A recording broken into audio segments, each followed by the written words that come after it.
Bismillahirrahmanirrahim. Elhamdülillahi Rabbil alemin. Ve salatu ve selamu ala seyyidina Muhammedin ve alihi ve sahbihi ecmain. Tabi İslam fıtratında, Müslümanların fıtratında bir cömertlik vardır.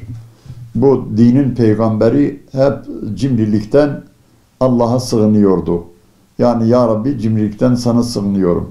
Ondan dolayı cömertlik bizim sıfatımızdır. Resulullah sallallahu aleyhi ve sellem genel olarak misafiri ağırlamakta çok fazilet vardır.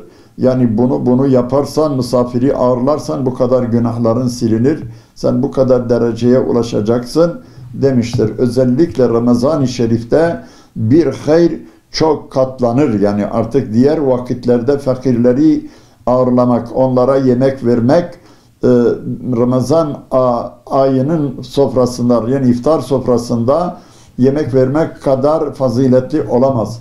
Ondan dolayı Resulullah sallallahu aleyhi ve sellem genelde ahlakı buydu ki fakirlerle oturuyordu. Onlara yemek veriyordu ve onları doyuruyordu ve hatta bazen dua ediyordu. Ya Rabbi beni fakirlerin zümresinden beni yaz diyordu.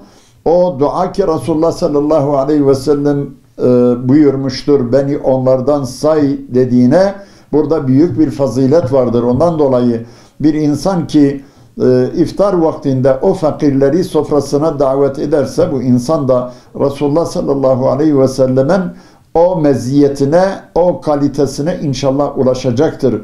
Fazilet kazanacaktır. Kibir etmeyecektir. Hatta Hazreti Hasan radıyallahu teala anhu diyorlar bir gün yolunda geçerken bir miktar fakir vardı orada. Devesinden iniyor onlar diyorlar buyurun, iniyor onlarla yemek yiyor ve onlar da buyur ediyor diyor. Siz de bir gün bana misafir olacaksınız.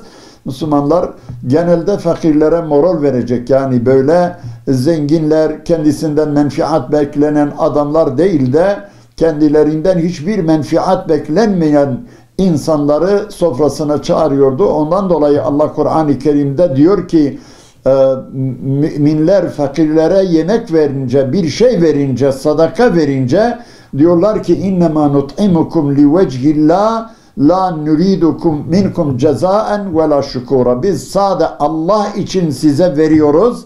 Sizden bir teşekkür veya bir karşılık beklemiyoruz. Fakirler eğer bizim soframızda iftar vaktinde bulunuyorsa biz Allah'ın izniyle o ayetin kategorisine girmiş oluyoruz. Biz kazançlı çıkıyoruz.